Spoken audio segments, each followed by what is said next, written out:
बिस्मिल्लाहिर्रहमानिर्रहीम, अस्सलाम वालेकुम। आज 25 अगस्त है और दिन है जुमे का। आज पाकिस्तान एक बहुत बड़े सानहे से बचा है। आज पाकिस्तान में इंसानी जानों का बड़ा ज़िया होने से बचा है। अल्लाह ताला ने पाकिस्तान पर फजल किया है, करम किया है। अगर आज ये इंसानी जानों का ज़िया होता तो यकीनन इमरान खान के मुखालफिन के लिए तो बड़ी अच्छी खबर होती, उनके लिए तो खुशी की खबर होती कि इमरान खान के वकला के अहम वकला इसमें शामिल थे, क्योंकि बदकिस्मती से हम नफ़रतों के उस नहज पर पहुँच चुके हैं कि जहाँ पर इंसानियत बिल्कुल दम तोड़ गई है। इंसानियत नहीं रही, अखलाकियात नहीं रहे, असूल नहीं रहे, ज़ाब्ते नहीं रहे, कायदे नहीं रहे। लेकिन अल्लाह ताला का करोड़ा एहसान है कि आज अल्लाह ताला ने करम किया और लतीफ़ खोसा साहब हों, नईम हैदर पंजोता साहब हों, या अली जाज बुटर हों, हमारे दोस्त इकराम साहब हों, इकराम राजा हों, अस्तोरी साहब हों, या इब्रार अस्तोरी हों, या उस्मान गुज्जर, या अवैस ताहिर, ये सब लोग बहुत से नाम जो लिफ्ट में आज फंसे।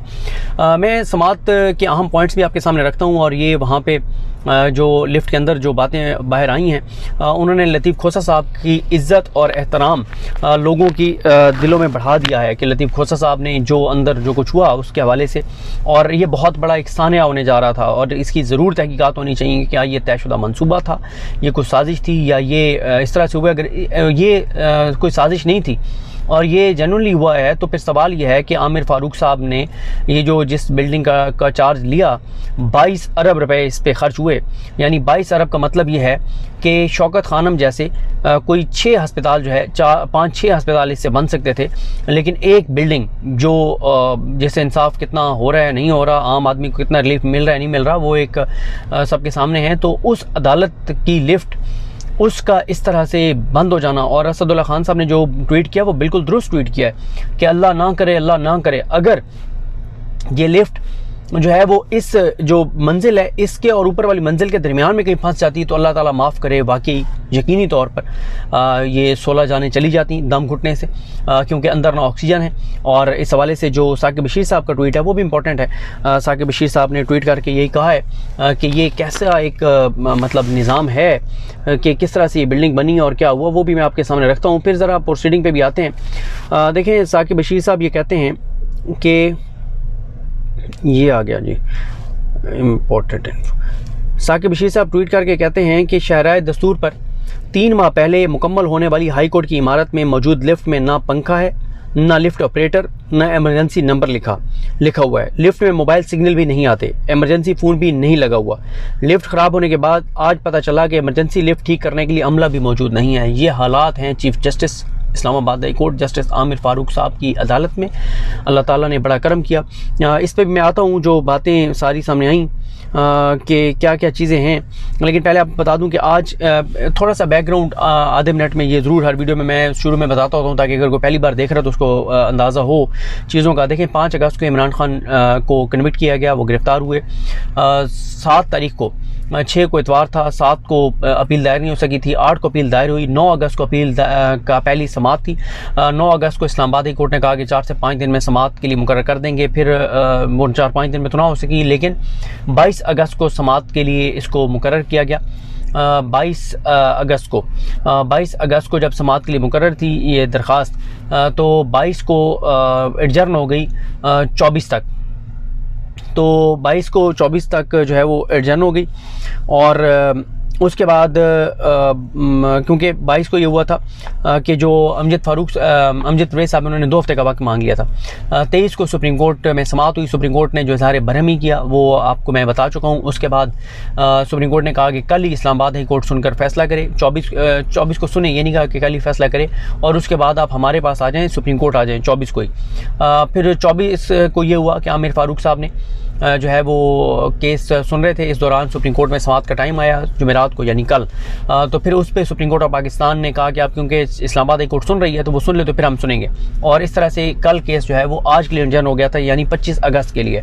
आज अमजद परवेज़ साहब जो इलेक्शन कमीशन के वकील हैं वो आज बीमार हो गए और उन्होंने, और फिर इस हवाले से असदुल्ला खान साहब की अगर आप वीडियो सुने तो असदुल्ला खान साहब मुसलसल पहले भी जब लाहौर से असदुल्ला खान साहब रिपोर्ट करते थे, अब तो इस्लामाबाद शिफ्ट हो चुके हैं। असदुल्ला खान साहब बहुत इसके ऊपर यानी किसी को अगर सबसे ज़्यादा अमजद परवेज़ साहब का पता है तो वो असदुल्ला खान साहब हैं, जिस तरह उन्होंने लाहौर में रिपोर्ट किया था शरीफ ख़ानदान के करप्शन लूट मार के जो केसेस थे, कैसे वो जर्नलिस्ट लेते थे, कैसे उन्होंने 2-2.5 साल तक शहबाज शरीफ पर फर्द जुर्म नहीं लगने दी, कैसे वो केस को चलाते रहे और बिल आखिर फिर इक़्तिदार मिला शहबाज शरीफ को। जिस दिन उन पर फर्द जुर्म आयद होनी थी उस दिन वो वज़ीर-ए-आज़म बन गए, उनके बेटे वज़ीर-ए-आला बन गए और इस तरह से फिर ये केसेस NRO के ज़रिए ख़त्म कर दिए गए और आज वो सब हंसी खुशी रह रहे हैं या करप्शन लूट मार करने वाले और पाकिस्तान से फ़रार भी हो चुके हैं शहबाज शरीफ साहब। उसके बाद ये है कि जैसे समात का आगाज़ हुआ 2 जजेस बैठे, जस्टिस आमिर फारूक साहब और जस्टिस तारिक महमूद जहांगीरी साहब। तो मुआविन वकील जो अमजद परवेज़ साहब ने, उन्होंने आके बताया कि अमजद परवेज़ साहब को बहुत तबीयत उनकी ख़राब हो गई है और उनको डायरिया हो गया है और पता नहीं डायरिया हो गया या डिहाइड्रेशन हो गई है और वो इतने बीमार हैं कि उठ भी नहीं सकते, बहुत उनकी हालत ख़राब है, तो वो आज नहीं आ सकते इस तरह से। और आज भी ये है कि 11:30 का वक्त था, 11:51 पे समाअत शुरू हुई और उसके बाद ये हुआ कि लतीफ़ खोसा साहब ने बहुत शदीद एतराज़ किया, इज़हार बरहमी किया। उन्होंने कहा कि इनके दीगर वकालतनामे मौजूद हैं वकीलों के, वो दलाइल दे सकते हैं और ये ऐसा केस नहीं है जिनके दलाइल ज़रूरी हैं, अदालत जो है वो इनको सुने बगैर भी फ़ैसला दे सकती है। ये बड़ा क्लियर कट केस है जिस पे हम बड़ी तफसील से दलाइल दे चुके हैं और 9 अगस्त को आपने इनको नोटिस किए थे, 22 अगस्त को आके वकील ने 2 हफ्ते मांगे, आपने 1 दिन दिया, 24 को मामला आया, 24 को उन्होंने लंबे दलाइल दिए जिनका कोई तुक नहीं बनता था और आपने फिर आज तक एडजन किया और आज ये बीमार हो गए। ये कोई तरीका नहीं है। उस पर आमिर फारूक साहब ने कहा कि मैं जज हुमायूं वाला काम नहीं करूँगा, जैसे उन्होंने सुने बगैर फैसला कर दिया, मैं सुने बगैर नहीं करूँगा, मैं इनको एक मौका दूंगा। सोमवार तक उन्होंने उनको मौका दिया। उस पर खोसा साहब ने कहा अगर हम सोमवार तक दे रहे हैं तो फिर इमरान खान की ज़मानत दे दें, आप सज़ा मुअत्तल कर दें। अगर आप सोमवार को इस नतीजे पर पहुँचते हैं कि ये सज़ा दुरुस्त हुई थी और आपने ज़मानत मुस्तरद करनी है तो आप इमरान खान को दोबारा गिरफ्तार करवा दीजिएगा। ये बात जब आमिर फारूक साहब ने नहीं मानी तो बहुत गुस्से हुए लतीफ़ खोसा साहब। उन्होंने कहा अब आप मेरी तरफ से जो सोमवार रखना है वो रखें, ये सोमवार रखना है, इससे अगला रखना है, उससे अगला रखना है, जो सोमवार आपने रखना है रखें, लेकिन अब मैं आपकी अदालत में वापस नहीं आऊँगा। ये कहकर लतीफ़ खोसा साहब पीछे हट गए। उसके बाद जैसे ही आमिर फारूक साहब उठे तो वो उठे और अपने चैम्बर की तरफ गए तो पीछे से वकीलों ने नारे लगाने शुरू कर दिए, शेम शेम के नारे लगे, फिक्स मैच के नारे लगे। और जब उनको एक वकील ने रोका, जो असदुल्ला खान साहब ने बताया कि आप ये नारे ना लगाएं, अदालत है, उन्होंने कहा अदालत नहीं है, ये डेरा है। और एक और लफ्ज़ उन्होंने इस्तेमाल किया उनकी अदालत के लिए, आमिर फारूक साहब की अदालत के लिए, वो लफ्ज़ मुनासिब नहीं है। मैं अपनी कम अज़ कम वीडियो में वो लफ्ज़ नहीं दोहराऊंगा, वो क्योंकि कई बार ख़वातीन भी देख रही होती हैं वीडियोस, लोग फैमिलीज़ के साथ देख रहे होते हैं, तो जो लफ्ज़ उन्होंने इस्तेमाल किया वो लफ्ज़ कम अज़ कम मैं इस्तेमाल नहीं करूँगा। उसके बाद देखें हुआ क्या। खोसा साहब जब लिफ्ट में आए, लिफ्ट फंस गई, किसी को नहीं पता था। उनकी जो एसोसिएट हैं वो सीढ़ियों से आई, सारा एडवोकेट वो सीढ़ियों से आई। जब लिफ्ट नहीं खुली तो वो इधर उधर भागी, एक को कहा, दूसरे को कहा, तीसरे कोई बात सुनने को इंतज़ामिया में तैयार नहीं था, पुलिस बात सुनने को तैयार नहीं थी। वो बाहर आई भाग कर और समी इब्राहिम साहब जो है वो अपना वीलॉग कर रहे थे। उन्होंने समी इब्राहिम साहब को आकर कहा कि समी साहब फ़ौरन आए, लतीफ़ खोसा साहब फंस गए हैं। समी साहब को भी उस वक्त समझ नहीं आई क्या हुआ है, क्या कह रही हैं, वो जो बयान भी किया समी इब्राहिम साहब ने अपने वीलॉग में। फिर समी इब्राहिम साहब भाग के गए, फिर और लोग इकट्ठे हो गए। फिर जो वहाँ पे इकराम राजा साहब की एक वीडियो मैंने ट्वीट की है जो उन्होंने फयाज़ महमूद साहब के सीए साथ किया, वो ज़रूर आप सुने कि अंदर क्या होता रहा लिफ्ट के अंदर उस दौरान, जिसमें उन्होंने बताया कि किस तरह से पहले तो लाइट लिया, फिर टाइम गुजरता गया, फिर घुटन होती गई, फिर हब्स होता गया, फिर पसीना आ गया। लतीफ़ खोसा साहब जिनकी 70 साल उम्र है, जो हार्ट पेशेंट हैं, उनकी हालत बहुत ख़राब हो गई। और फिर ये हुआ कि जो सबसे ज़्यादा जो बात है जिसने खोसा साहब को लोगों की नज़रों में उनका मकाम मर्तबा बहुत बुलंद कर दिया है, लोगों को उनसे अकीदत हो गई है कि यार एक इंसान क्या ऐसा भी हो सकता है जिसकी 77 ईयर ओल्ड हो, 77 साल उम्र हो, दिल का मरीज़ हो, घुटन में वो बंद हो। और जब थोड़ा सा लिफ्ट के दरवाजे को खोला गया खींच के और एक पानी की बोतल अंदर भेजी गई, या अंदर कुछ लोगों के पास पानी की बोतलें थी भी 2-3 लोगों के पास, तो खोसा साहब ने पानी पीने से इनकार कर दिया और कहा कि 16-17 लोग हैं और मैं आखिरी शख्स हूँगा जो पानी पीऊँगा, मैं पानी नहीं पीऊँगा जब तक सब नहीं पी लेंगे। और फिर इसी तरह से खोसा साहब जब लिफ्ट खुली भी तो सबसे आखिर में आए, उन्होंने सबको कहा सब बाहर जाएँ। ये होता है बड़ा पानी, ये होती है अल्लाज़फ़ी, ये होती है इंसानियत, जो कि यहाँ पे बहुत से लोगों में बदकिस्मती से नहीं है। लेकिन खोसा साहब ने अपने आप को आज अपने कद काट बहुत बड़ा कर लिया लोगों की नज़र में। हमेशा उनकी इस बात को याद रखा जाएगा। अल्लाह ताला उनको इसका अजर दे, अल्लाह ताला उनको जो है वो इन सारे मुश्किलात में इस्तिकामत दे। बहुत बड़ी आज उन्होंने ये बात की है, उन्होंने मेरे लिए तो मेरे तो दिल में बहुत उनका एहतराम बढ़ गया है, आज पहले भी था और बढ़ गया है। और फिर एक वक्त ऐसा आया लिफ्ट में जो बताया गया कि जब खोसा साहब ने कहा कि अब इम्कानात ख़त्म हो चुके हैं, मैं भी कलमा पढ़ लेता हूँ, आप लोग भी कलमा पढ़ लें, और फिर सब ने कलमा पढ़ लिया। ये हालात हुए और बिल्कुल, अगर मैं कह रहा हूँ असदुल्ला खान साहब ने बिल्कुल ठीक कहा है, अगर ये लिफ्ट दरमियान में फंसती 2 मंजिलों के दरमियान में तो 100% ये 16-17 जानें चली जाती हैं। अल्लाह ताला माफ़ करे, ये बहुत बड़ा सानिया होना था, इतना बड़ा पाकिस्तान की तारीख़ के बड़े सानियात में से एक होना था। लेकिन ये खुशी का बायस होता है इमरान खान के मुखालफिन के लिए कि चलो इमरान खान के जो वकील हैं वो गए हैं जान से, और जो डिजिटल मीडिया के लोग, क्योंकि मीडिया तो अब चीज़ें दिखाता नहीं है, तो डिजिटल मीडिया वाले भी बड़ा इनको शौक़ था इमरान खान के वकीलों की टॉक दिखाने का, तो ये इनके साथ भी अच्छा हुआ है। ये इमरान खान के दुश्मनों के लिए खुशी का बायस होता है, क्योंकि इंसानियत ख़त्म हो गई है। अभी भी आप देख लें, नून लीग के जो लोग हैं जो बाहर बैठे हैं वो किस तरह से खुशियाँ मना रहे हैं। ये इमरान खान के जो दुश्मन है ये बड़ा इस पर खुश होते हैं। और इसी तरह से जो है वो ये सारा कुछ हुआ है। अब ये सारा मामला जो है वो गया है अब सोमवार के दिन के लिए। सोमवार को देखते हैं कि सूरत हाल किस तरफ जाती है। जो भी हालात होंगे, सूरत हाल होगी, हम आपको आगाह करेंगे। लेकिन अब सोमवार तक तो इमरान खान नहीं आ रहे बाहर। और आज 25 अगस्त गुजर गई है। इमरान खान की जो अडयाला जेल मुंतकली का मामला की दरख्वास्त थी, इमरान खान की जो घर का खाना देने वाली दरख्वास्त थी, इमरान खान को सहूलियत फराहम करने वाली दरख्वास्त थी, वो सारी दरख्वास्तें भी अभी तक पेंडिंग हैं। उनके ऊपर भी कोई पेशरफ्त नहीं हो सकी। और आमिर फ़ारूक साहब ने आज इमरान खान को रिलीफ देने से इनकार करते हुए मामला सोमवार तक एडजन कर दिया है, और रिटर्न ऑर्डर में लिख दिया कि सोमवार को अगर वकील नहीं भी आएंगे तो हम रिकॉर्ड देकर फैसला कर देंगे। लतीफ़ खोसा साहब मुसलसल ये बात कहते रहे कि ये शॉर्ट एडजमेंट है, सॉरी शॉर्ट सेंटेंस है, आप इसको एक दिन में मुअत्तल कर सकते हैं। 4 लाइनें आपने लिखनी है। और खोसा साहब बार बार आमिर फ़ारूक साहब को कहते रहे कि आप ऐसे करेंगे, आपको मैं रहम की अपील नहीं कर रहा, मैं आपसे भीख नहीं मांग रहा, मैं आपको कह रहा हूँ कि आप मेरिट में मेरा केस सुने, मेरिट पे फैसला कर दें। अगर आप समझते हैं कि ज़मानत नहीं देनी, मेरी ज़मानत की दरख्वास्त मुस्तरद कर दें, ताकि फिर मैं ऊपर सुप्रीम कोर्ट चला जाऊँ और आपकी अदालत से चैप्टर क्लोज़ हो जाए। लेकिन ना तो फैसला हो रहा है, ना ही यहाँ फैसला किया जा रहा है, और जहाँ फैसला होगा तो सुप्रीम कोर्ट जाया जा सकता है। लेकिन सुप्रीम कोर्ट ने ऑलरेडी पेंडिंग रखा हुआ है मामला। आप देखते हैं सुप्रीम कोर्ट उसको सोमवार के लिए लगाती है, मंगल के लिए लगाती है।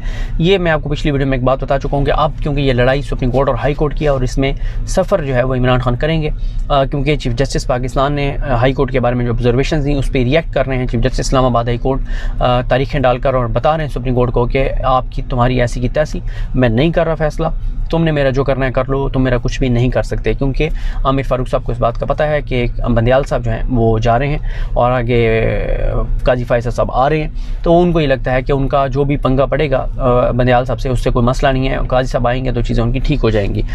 तो देखते हैं बहरहाल मामलात जो है वो आप किस तरफ जाते हैं। और ये आज की सूरत हाल है। मुझे अपनी दुआ में याद रखें। अलग हम सबका हामी नाज़रो। अल्लाह हाफ़िज़।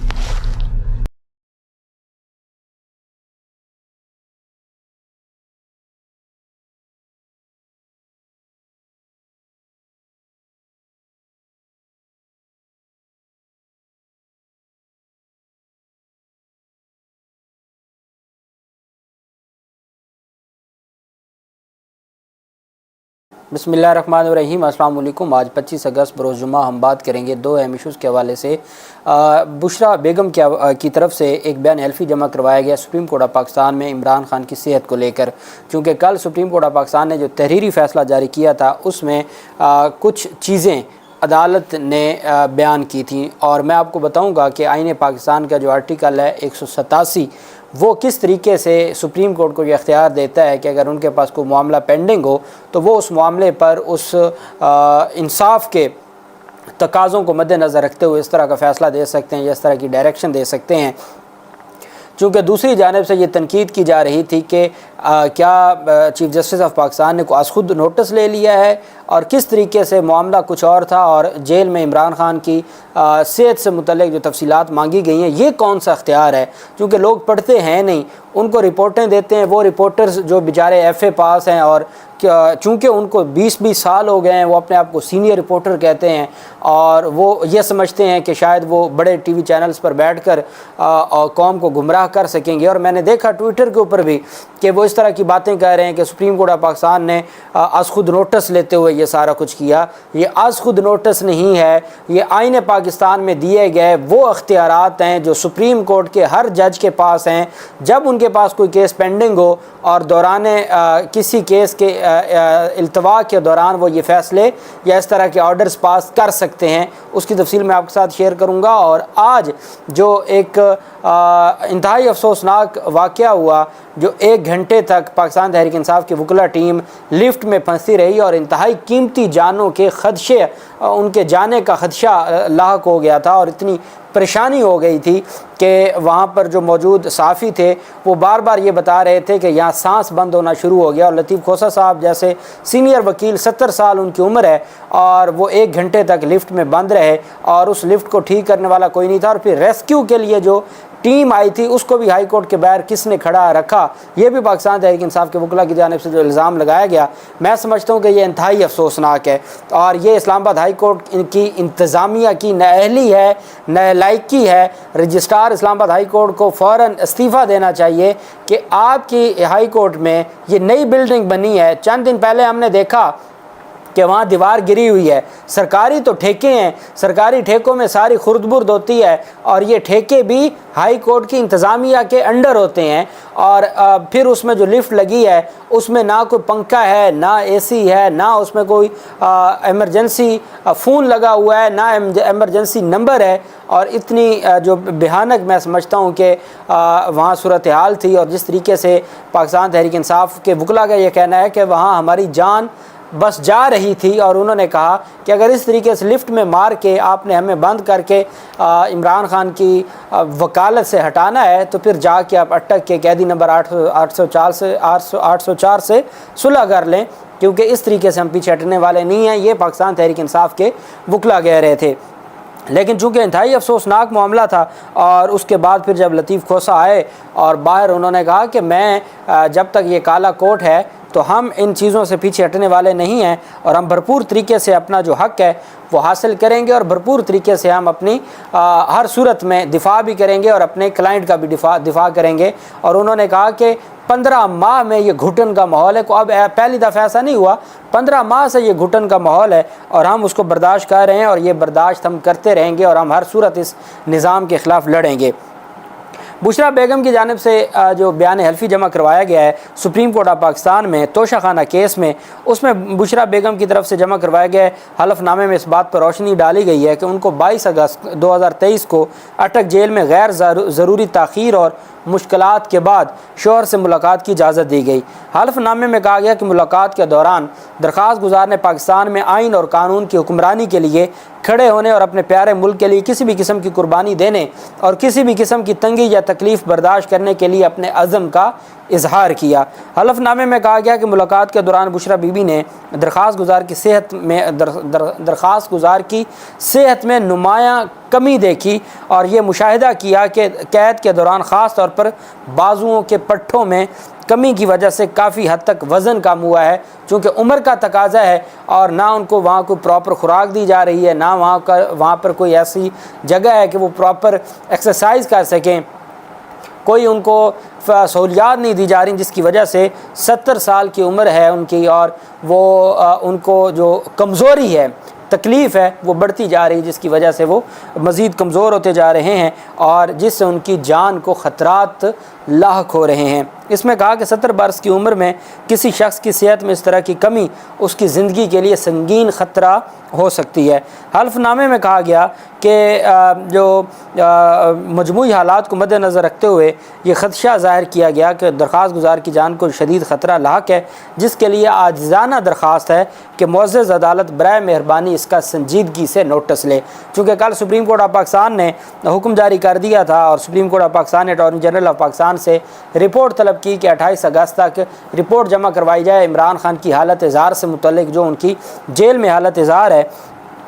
उस बुनियाद पर बुशरा बेगम ने अपना मुसद्दका टेस्ट करवा के ओहद कमिश्नर से बयान हल्फी जमा करवाया है, और उस बयान हल्फी को जमा करवाने के बाद अब ये तफसीलात आगे आएंगी, और चूँकि अटॉर्नी जनरल की रिपोर्ट आ जाएगी, बुशरा बेगम जो ख़ुद गवाह हैं वहाँ से हो के आई हैं, उनकी रिपोर्ट सामने आ जाएगी, और फिर उनके बयान हल्फी आ जाएगा, और दूसरी जानिब जो एडिशनल सेशन जज साहब की जानिब से जो तफसील सामने आई है वो आ जाएगी, और उसके बाद सुप्रीम कोर्ट ऑफ पाकिस्तान इन सारी चीज़ों को देखेगी।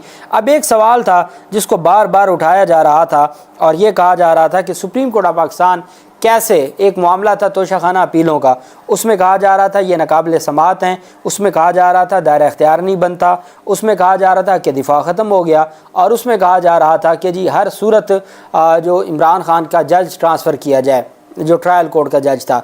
अब जब ये सारी चीज़ें थी तो उसमें इमरान खान की जेल की सूरत हाल का मामला कहाँ से आ गया, और क्या को आज खुद नोटिस ले लिया है चीफ जस्टिस ऑफ पाकिस्तान ने? कल से इसके ऊपर इतराज़ हो रहा था।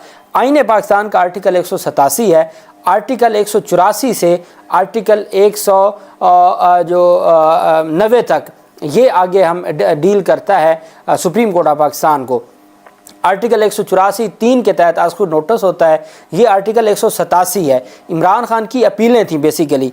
उन अपीलों में जो सुप्रीम कोर्ट ऑफ पाकिस्तान में 184 के तहत अपील 185 के तहत अपीलें फ़ाइल की गई थी, वो अपीलें थी। जबकि आईन पाकिस्तान का आर्टिकल 187 कहता है कि the supreme court of Pakistan shall have power to issue such directions, orders और decrees as may be necessary for doing complete justice.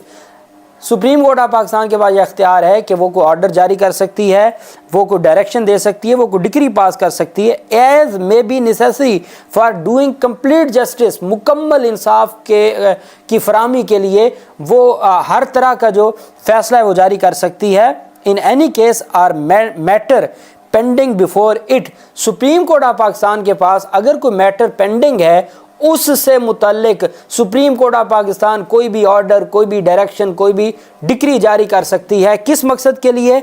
As may be necessary for doing complete justice. Supreme अब वो अपीलों का article अलग है, ये अलग अख्तियार सुप्रीम कोर्ट ऑफ पाकिस्तान को दिया गया कि अगर कोई मामला सुप्रीम कोर्ट के पास पेंडिंग पड़ा है तो सुप्रीम कोर्ट उस मामले में मुकम्मल इंसाफ के लिए उस केस से हट के भी ऑर्डर, डायरेक्शन या डिक्री पास कर सकती है। The supreme court shall have power to issue such directions, orders और decrees as may be necessary for doing complete justice in any case or matter pending before it. Pending before it का है कि कोई matter pending था और उसमें कोई order और डिक्री।